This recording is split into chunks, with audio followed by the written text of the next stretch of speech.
I'm going to go ahead and call these cases separately. I'm going to call starting with People versus Jennifer Crumbley, docket number 21006-652. Can I have appearances on the record, starting with the prosecutor? Karen McDonald on behalf of the people of the state of Michigan. Mark Keast on behalf of the people. Good morning, Your Honor. I'm Shannon Smith on behalf of Jennifer Crumbley. Good morning, Your Honor. Marielle Lehman on behalf of James Crumbley. I do want to address one issue first. Ms. Lehman and Ms. Smith, you are practicing in the same firm, is that correct? Your Honor, that's correct. We have spoken to both of our clients about conflicts of interest. We have had in-depth conversations with them. Marielle Lehman and I are representing both of them. We are representing James and Jennifer, and the conflict of interest question or issue has been very much discussed and resolved. And we believe at this time, ethically and professionally, we can continue on in this fashion. Okay, well, as you know, pursuant to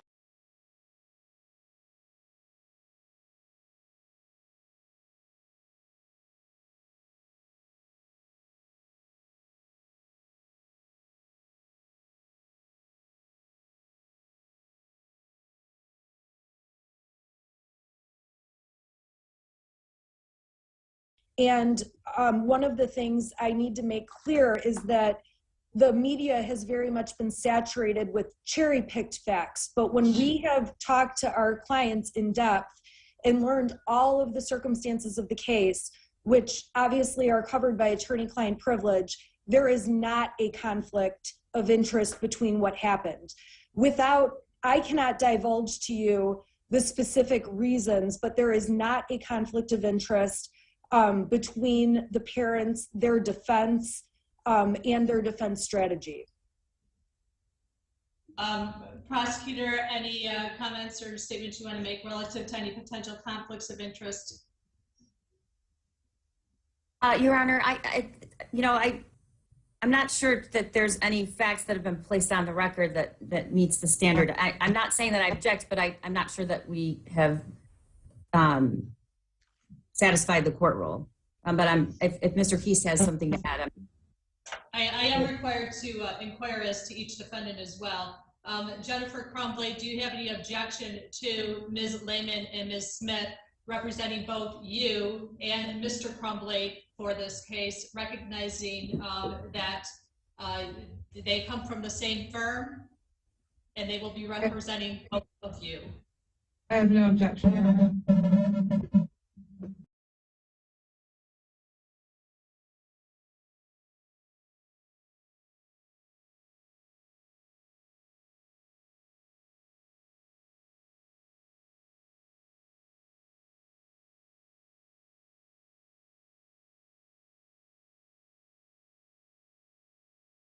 Crumbley? No. Ms. Crumbley? No. Okay. At this point, the court is satisfied that both of the defendants are comfortable with both attorneys representing them in this case. The attorneys have indicated on the record that they do not believe that there is a conflict of interest and that they have spoken with both defendants in depth relative to any potential conflict of interest and whether or not their representation may jeopardize the right of each defendant to have the undivided loyalty of their lawyers. Therefore, the court will allow them to appear for purposes of the arraignment today on behalf of both defendants. Thank you, Your Honor.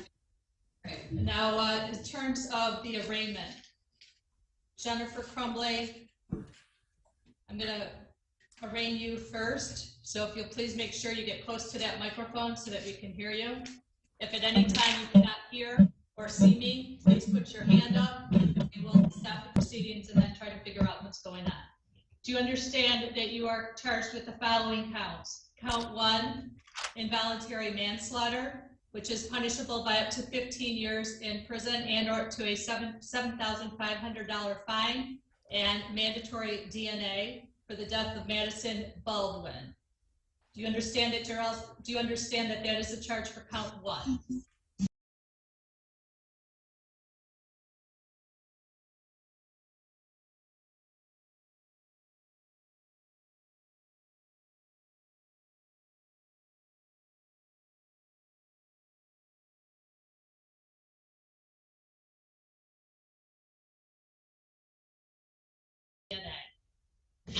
I understand. Do you understand that you are charged in count 3 for the death of Hannah St. Juliana with involuntary manslaughter, which is punishable by up to 15 years in prison and or up to a $7,500 fine, along with mandatory DNA testing? I understand. Do you understand that you're charged in count 4 for the death of Justin Schilling with involuntary manslaughter, which is punishable by up to 15 years in prison and or up to $7,500 fine, along with mandatory DNA testing? I understand. Do you understand that you do have the right to plead guilty or not guilty to all those counts? I understand. And do you understand that you do have a right to a trial, either by jury or by judge? And at that trial, you would have the opportunity to call witnesses on your behalf, confront witnesses that have been called against you, and or to remain silent, and that you'd be presumed innocent until proven guilty beyond a reasonable doubt. Do you understand all those trial rights? Yes, Your Honor. Are you on probation or parole for any other offense?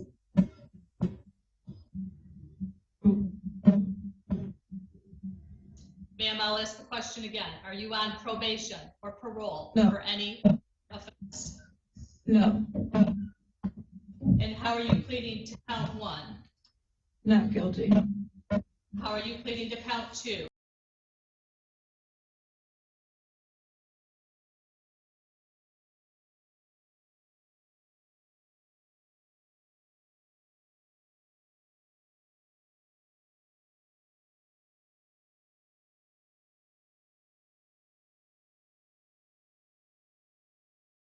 On December 14th. Amy, what time did we have that one? You could do 9. That is December 14th at 1:15 p.m. The preliminary examination is scheduled for December 22nd at 9:45 a.m. Those will be in-person hearings. Your Honor, just as a matter for our file, are you assigned for the purpose of exam and the pre-exam, or is it a different judge within the court? It is me. Okay, perfect. Thank you. Thank you. I'm going to address bond in a minute. I'm going to go ahead and arraign Mr. James Crumbley first. Thank Mr. you. James Crumbley, see and hear the court okay. Yes.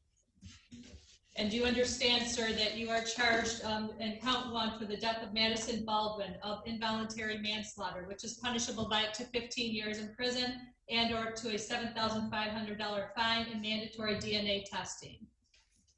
I understand. Do you understand in count 2 you are charged with the death of Tate Meyer for the involuntary manslaughter, which is punishable by up to 15 years in prison and or up to a $7,500 fine and mandatory DNA testing?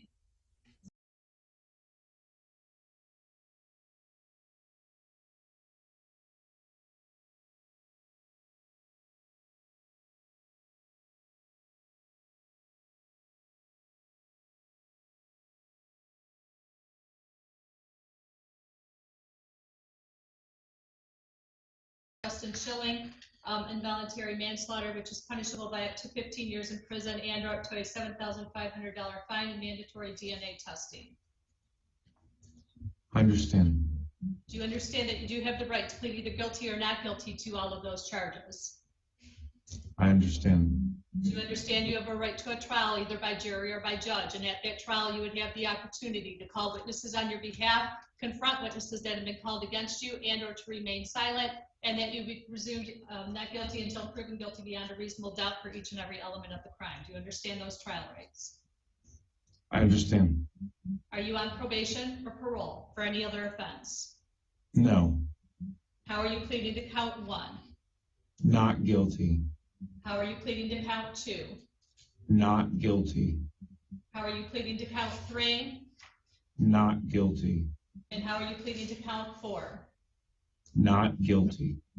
Again, the court will accept the plea of not guilty for all 4 counts. Your case will also be scheduled for a probable cause conference on December 14th at 1:15 and a preliminary examination on December 22nd at 9:45 a.m. At this point, I'm going to address bond. First, I'd like to hear from pretrial services. Thank you, Your Honor. Jeffrey Record for pretrial services. Ms. Gardner declined to speak with pretrial services and request to speak with her.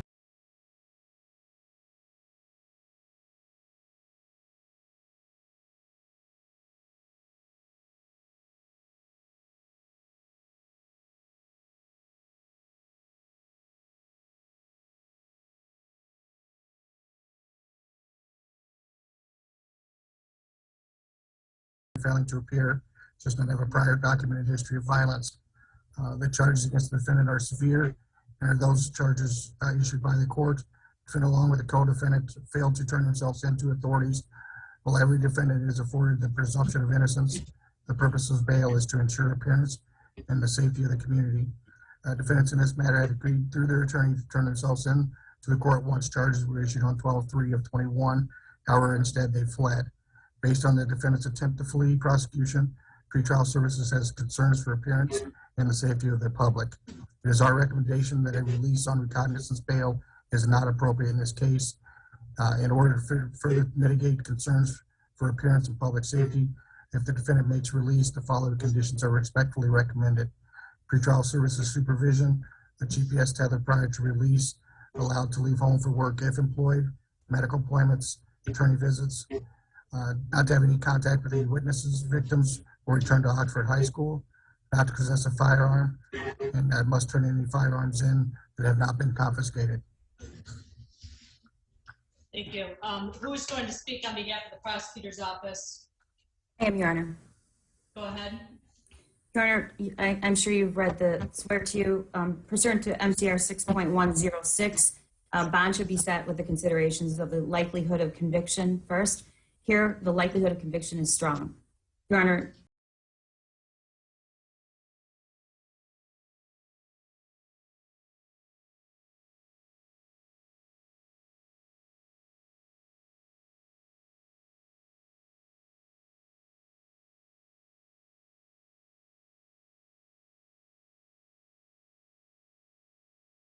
and that she was, she bought a weapon for her, a gun for her baby for Christmas.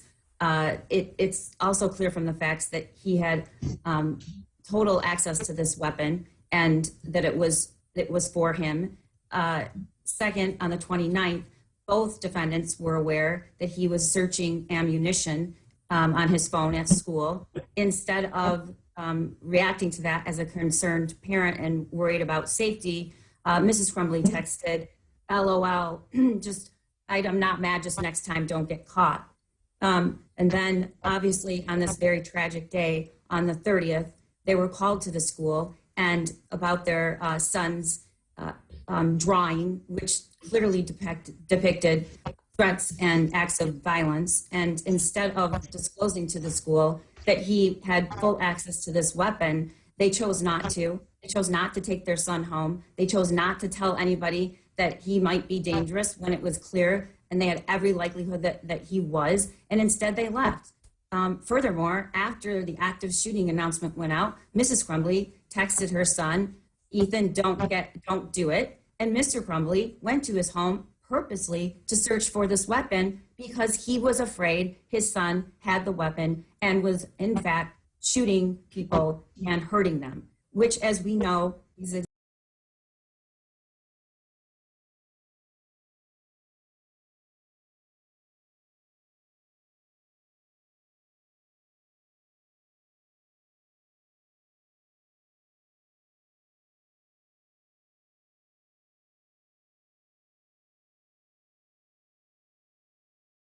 access to it. Furthermore, Your Honor, the purpose of bond is to secure further court appearances. And yesterday, they were charged with these counts of involuntary manslaughter.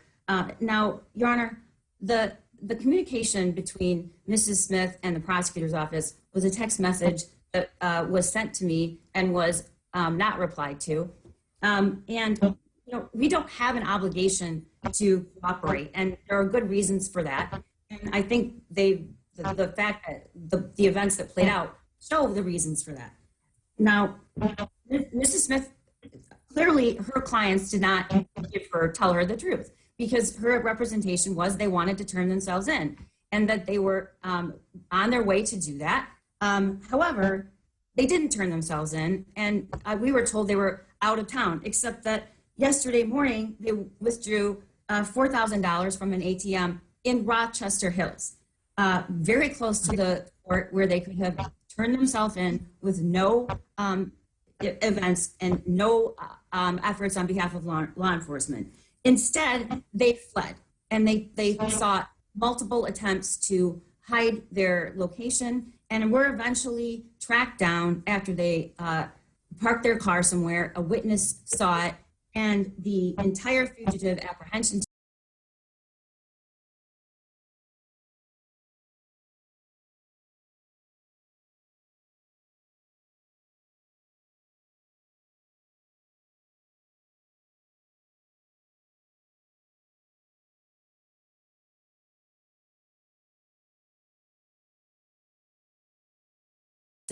we also should consider, or the court should consider, whether or not there are members of the community to vouch. There are none here.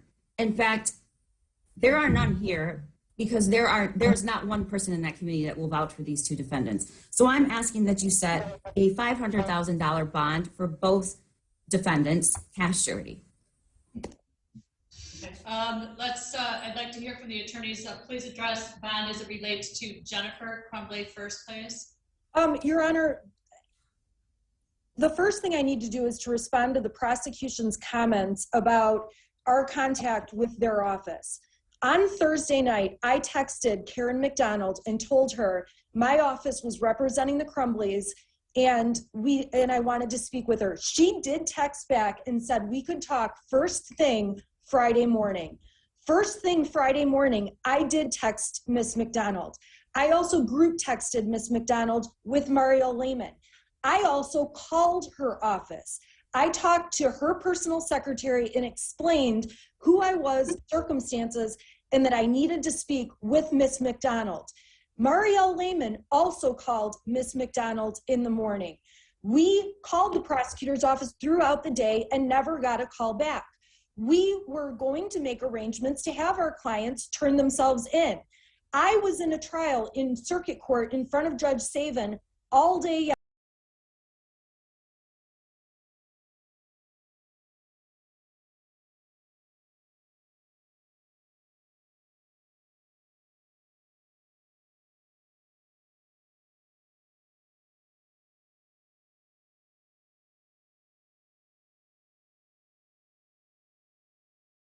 was so unnecessary. And last night and throughout the day, we were in contact with our clients.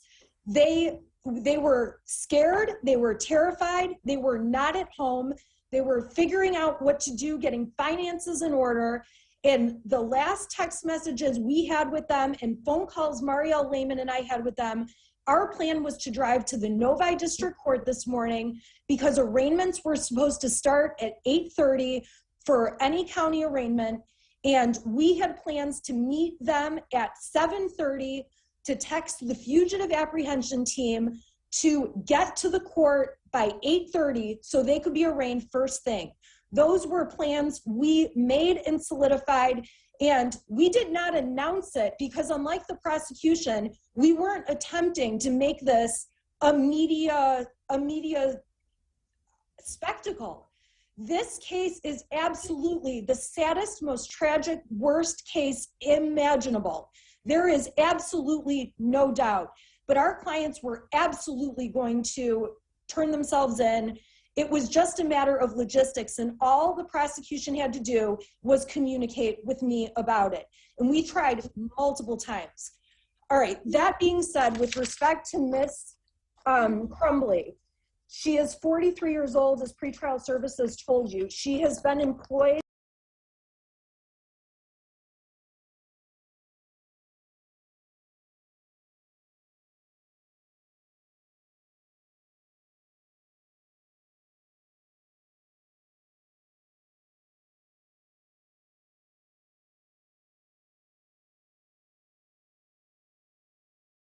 back from when she was in college. Any conviction on Miss Crumbley's record is a misdemeanor and is old. Miss Crumbley has retained my office and Marielle, obviously, She would not have done that had she planned to not turn herself in and fight these charges. I'm quite certain they would not have paid my office money and taken those steps if they were not going to fight these charges. When it comes to the seriousness of the offense, when you listen to the prosecution's facts they're presenting, which are incomplete, very incomplete, it does sound like an absolutely egregious wrongdoing on the part of Mr. and Mrs. Crumbley that they gave their child a gun and encouraged him to do this. That's just not the case. And Mrs. Crumbley is presumed innocent. And I ask this court to note that full discovery has not been available and that the court is only aware of the facts the prosecution has presented, but that gun was actually locked. So when the prosecution is stating that this child had free access to a gun, that is just absolutely not true. And we need an opportunity to fight this case in court and not in the court of public.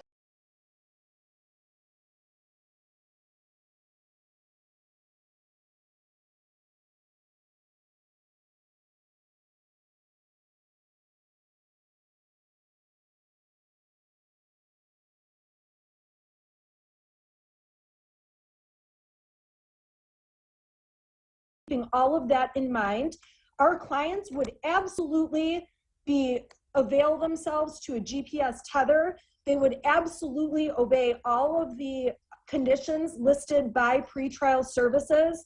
This case does not warrant a $500,000 bond. I would ask this court, in light of the criminal history, the limited facts presented, to order that the bond be set at $50,000 or $100,000 if this court believes it needs to be more. Our clients are going to fight these charges. Our clients are just as devastated as everyone else. Bond has to come from a place of legal soundness, not emotional reaction, which has driven this entire case. And it is emotionally charged. It is emotionally the worst thing I have ever been involved with and seen. There is no doubt it is the worst thing the Crumbleys have ever been involved with and seen. And there is just so much going on here, and we ask the court to set a reasonable bond. Any additional comments as it relates to James Crumbley? Yes, Your Honor. James is 45 years old. He has a prior conviction from 2004, again, similar to Jennifer Crumbley.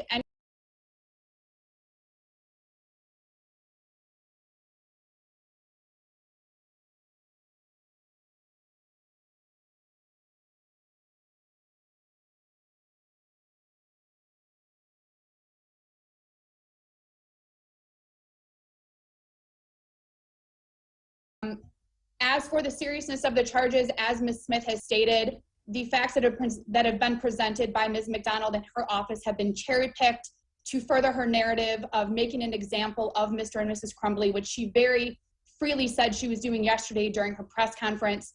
Again, to echo what Ms. Smith has said, I personally contacted Ms. McDonald's office to notify her of mine and Ms. Smith's availability. She chose not to call us back. I was also in communication with law enforcement, as was Ms. Smith. They knew that we were planning to bring Mr. and Mrs. Crumbley in. They knew that we were in communication with them, contrary to what was presented in the media. Your Honor, they hired our office on Thursday. We are prepared to defend this case. They are absolutely taking this case seriously. They are devastated by the events in the Oxford incident. This is not something that's being taken lightly by them or us, Your Honor. I agree with Ms. Smith, $500,000 is not warranted in this case. The charges are very seriously, but as the court is aware, they are allegations at this point. As Ms. Smith has stated, both of our clients are presumed innocent unless they're proven guilty, Your Honor, and quite frankly, from what we know, Your Honor, the facts are not what they've been presented to the court and to the public. So I again echo what Ms. Smith indicated. Our clients are more than happy to have a GPS tether.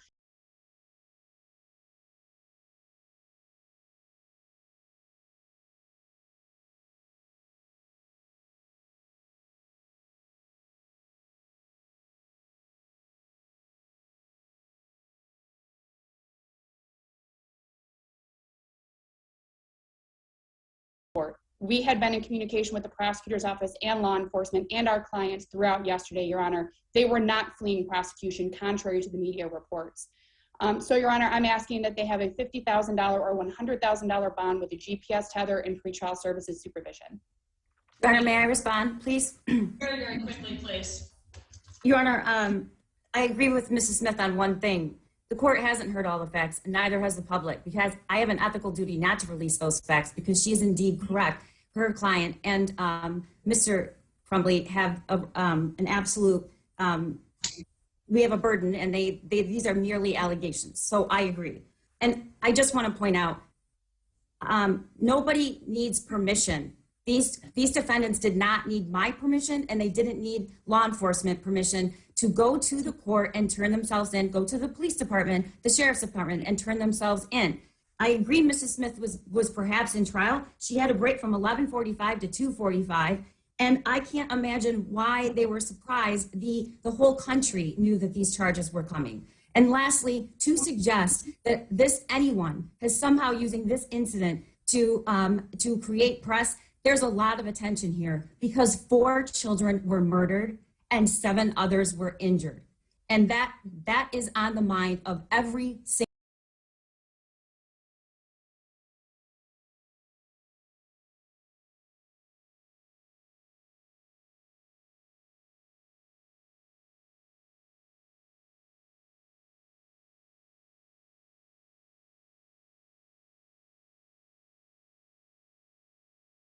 to take into consideration any risk to public safety.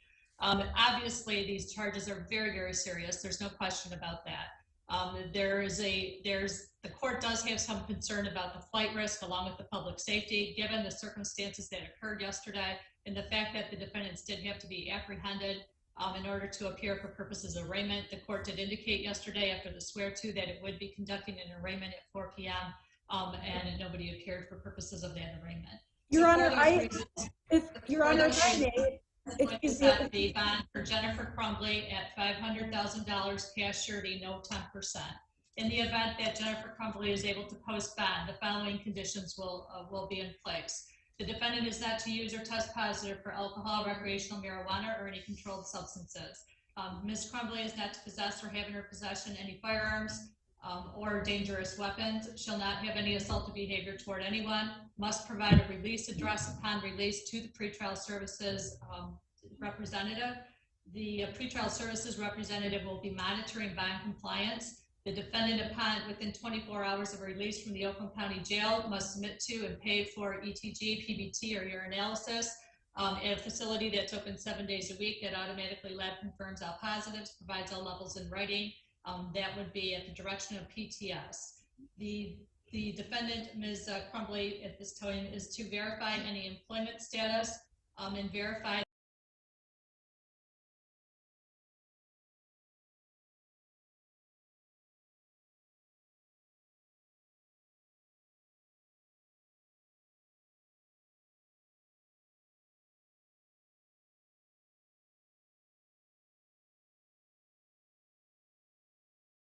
the allowances that she could go to work, attend court hearings, medical appointments, and attorney meetings.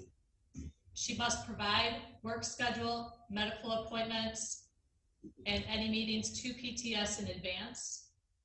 Again, that must be installed at the jail before she leaves the jail. As it relates to James Robert Crumbley, the court is setting a $500,000 cash surety, no 10% bond. The defendant is not to use or test positive for alcohol, recreational marijuana, or any controlled substances.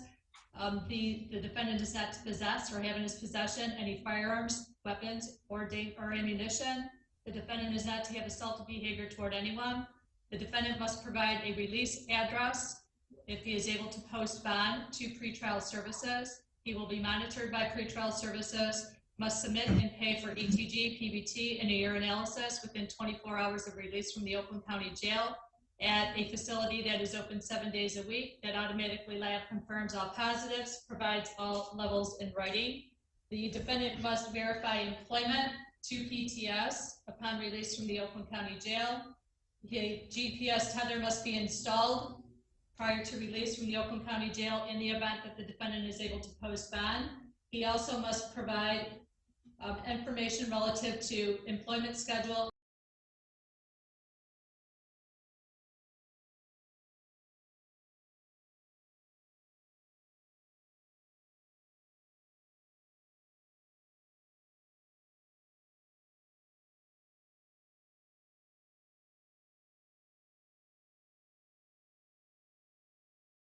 Crumbley. Your Honor, we have no questions, but I do need to place one thing on the record. I'm not asking the court to change anything. What I want to state on the record is I was not able to watch the entire press release and what I had no idea there was a 4 o'clock arraignment. Ms. Lehman didn't know either. The media had so many reports of random times that quite frankly, we didn't believe there was. Counsel, we're not going to get into. I just want to apologize to the court because we weren't aware. And also, we faxed over appearances and no one told us like, hey, we're going to do this at 4 o'clock. We sent appearances late in the day. And I just apologize to this court because we don't miss dates. So thank you. Thank you. Finally, as it relates to bond, in the event that the defendants do post bond, I am requiring that they turn over any and all weapons to the Oakland County Sheriff's Office. That must occur within, realistically, I'm not sure what they have in their possession or if they're going to be able to be, where they're going to be released to if they post bond, but I am going to require that they turn over all weapons upon release from the Oakland County Jail. Okay, any other questions? No, thank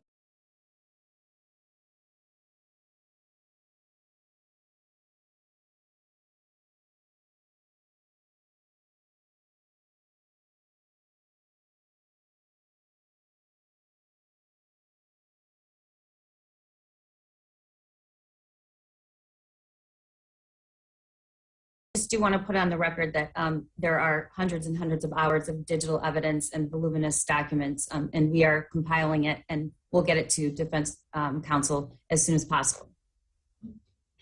Okay, thank you. Thank you, Your Honor. Have a nice day. Thank you, Judge. You too. Your Honor.